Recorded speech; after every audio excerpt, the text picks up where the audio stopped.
What's up guys? Ako si Perper and welcome back to my channel. So for the past 2 weeks nga nilabay wala kay ko post nga video kay nabisi lang ko sa trabaho. Wala na ko review karon kay ma-move man sad ang board exam next year, so nag-decide na lang ako nga nagtrabaho, sugod ko tong last month. So kapoy lang kay trabaho bay, nagpahulay sa lang gid ko. So atong past weeks nag-post ko sa IG story asking for my university life. So fortunately, daghan pod nag-send sa ako questions. So karon akong answeron ang gamay lang ang mga questions nga pwede na ako matagan og tips para sa mga estudyante nga nag-eskwela pa hantod karon. So karon sugdan na nato. I-PPT style lang na usa kay na-miss na po na ako ang pag-reporting sa eskwelahan, maskin dili ako ang ga-report. Pero ako ang gahimo sa mga PPT presentations. So, sugod na ta. Nara. Online class lang kaayo ang feels. So, first slide, university life. So, atong high school ko kay nakaingon ko nga the best di kay ang high school life by murag tanan nimo mga kabuang, mga barkada, dayon mga jamming-jamming, paghapon, mag-gitar-gitar, kanta-kanta. So, na-consider yun ako ang high school life as one of the best experiences of my life yun. Pero, pagka-college, it was a different kind of fun. Like, dito, sa college manggod, ma-reality slap ka ba eh? Like, ang kalingaw sa high school sa una, murag mas mature sa college nga lingaw. Like, ma-realize nimo didi sa college matun-an nimo ang kuan responsibilities. Ilabi na nga ako taga probinsya man ko sa Camiguin. Dayon eskwela lang ko sa syudad. Then na-learn gid ako ang daghan kay nga responsibilities nga mag-budgeting sa mga pagkaon. Dayon akong bantayan ako galingan kay ako rin nagpuyo sa Cagayan. So mo to sa. So first nato nga question kay gikan sa akong barkada nga si Jigo. Unsa ka importante ang peers sa college? Take note guys, very important gid mangita og barkada in college. Mao ni siya ang first thing gid nimo i-consider on the first day of school. Kay kani nga barkada nimo, mo nimong makauban hantod mo graduate ka. Lain dili ra po ni siya hantod mo graduate, murag lifetime na gid nimo siya nga makauban for the rest of your life.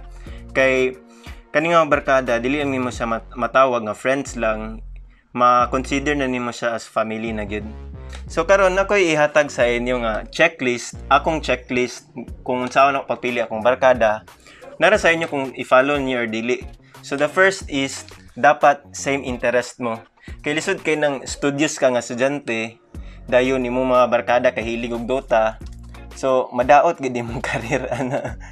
So mo na sa una kay pasalamat ko kay ang same interest na pud mi sa akong barkada, murag ang common ground namo is sabay kaayo mi, dayon fluid na kay mi ba. For example, natoy isa nga naghanggat og Counter Strike, kami tanan nag Counter Strike sa Cyber Club, pati tong mga unexpected nga mga babae na mga barkada kay nakadula pud og Counter Strike.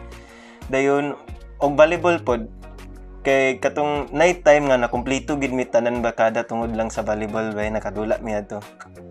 The next nga checklist is you have to check kani nga mga barkada makahatag ba nimo og good or bad influence. So likay-likay na lang gyud ang mga BI nga friends bitaw. Pero okay ra mo po ng mga BI basta kay responsible lang sila.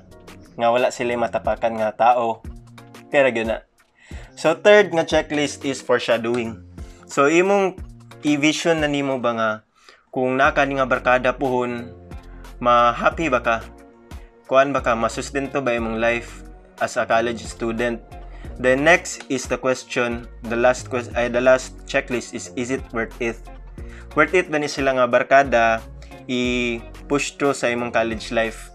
Like at nga to, ma-happy ba ka or ma-develop ba imong skill nga makauban nga ma-influence ka ni nga barkada? So mo to sa akong 4 checklist on how to choose your barkada. So take note guys, Parrot's golden rule in college number 1, choose your barkada wisely.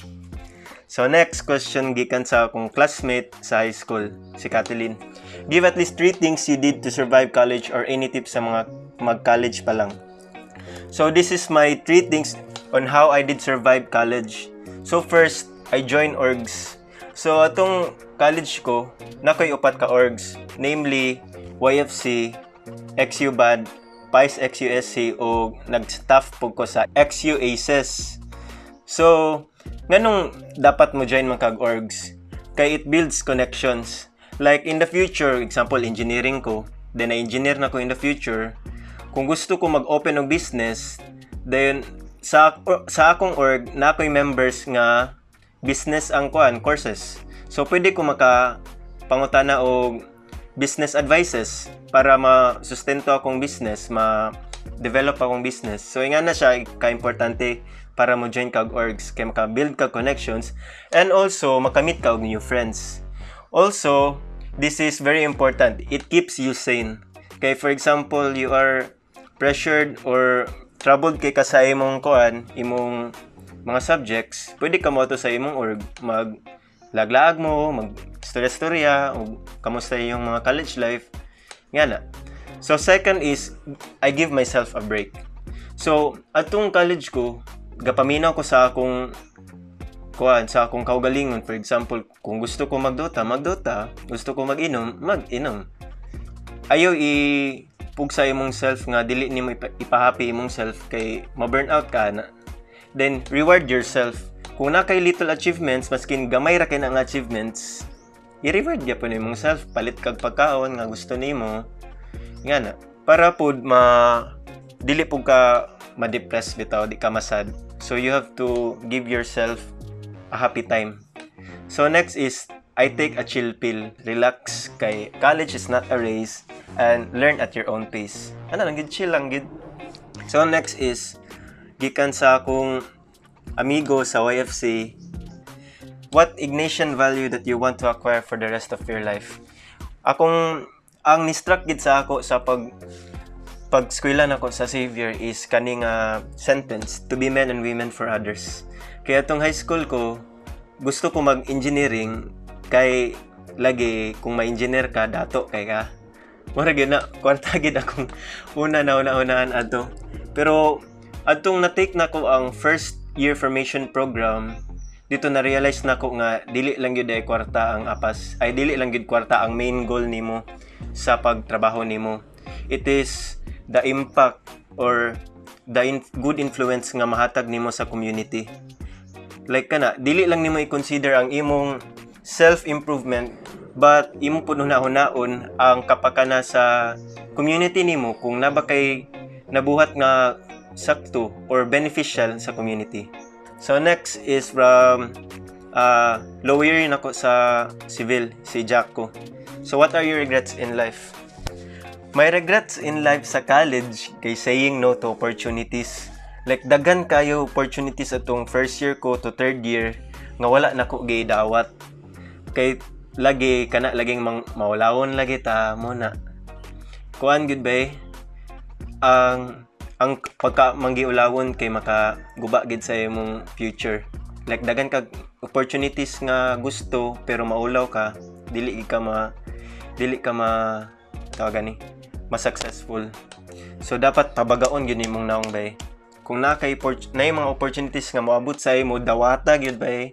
Kay atong aya ra ko nagdawat-dawat gyud og opportunities nga tanan moabot sa ako, gidawat gyud ako kay atong 4th year ug 5th year. Katong sa 4th year, nag-say-yes ko sa swimming, nag-say-yes ko sa orchestra, naka-join ko sa orchestra sa Liceo, pero sa rehearsal ra, wala ko sa kanang actual gyud nga recital sa concert. Then sa 5th year kato mga tennis, softball, Mr. and Miss Aspice, dayon daghan kay kog opportunities nga wala na ko gipalampasan bay kay kuan gid sa sada gid nga ma-experience nimo before ka mo graduate. Last question kay gikan sa akong igsuon, unsay imong ginakaon kung tingbits na? So karon ako i-present sa inyo akong 4 best foods para sa gipit na estudyante. First is pansit canton. Muna siya ang pinaka-convenient nako nga pagkaon kay dali ra kay lutoon. Then lami pod O partner ra ni sila sa itlog, ginaparis ra na ko ni sila sa itlog. So next is siomai. So siomai didto dapit sa Istap, dira barato ra kay nga siomai og lami pod. Og secondly, gulay. So dili gid ka mamali sa gulay kay healthy pa, barato pa gid. First ay ang pinaka grabe gid nako nga best gid kay nga food nga go to food yun na ako sa college kung gutumon ko kanang gamay na lang akong budget is Proven. Kami ni Jigo ana bay gaoban gid mi perminti sa Proven ana kay you can never go wrong with Proven gid kay barato ra din mabusog pag ka. Pero ang disadvantage lang kay basin mahepa ka. So kato sa 5 years na ko sa Xavier kay wala man ko nahepa pod. Okay ra man akong tiyan. Like, sige man kong count Proven pero wala ra man po nagdaot akong tiyan o po ko na hospital. So, there's a great philosopher once said, ang estudyanteng gipit sa Proven kumakapit. Kato siya. So that ends my presentation about my college life, my university life. So I hope na mo'y natun-an.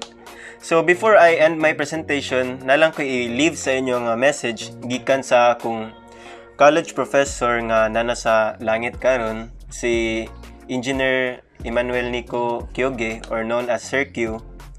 Kani nga time kay nag-tweet ko ato nga gikapoy na og eskwela. Dayon gusto na ko mo graduate o magtrabaho. Then kato nag-DM din si Sir Q sa ako. Then kani yang gi-DM. Mo ni sa taas kayo pero ang sentences nga ni-struck gid sa ako is kani siya, you will miss being a student. So karon na-miss gid nako ang pagka-estudyante. Gikapoy og trabaho karon. Like na-realize na ako nga kapoy manggiday mag-adulting na bay, murag gusto na lang ko mag-eskwela o balik hantod sa mamatay ko, eskwela lang gyapon.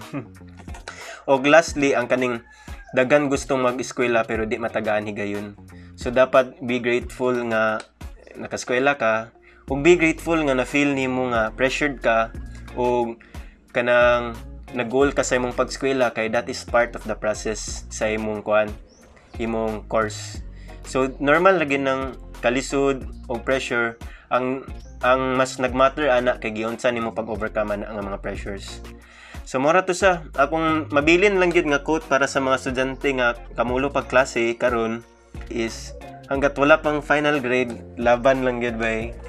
So mora to sa akong presentation karon guys, I hope na may natun-an o wala mo na cringe sa akong report.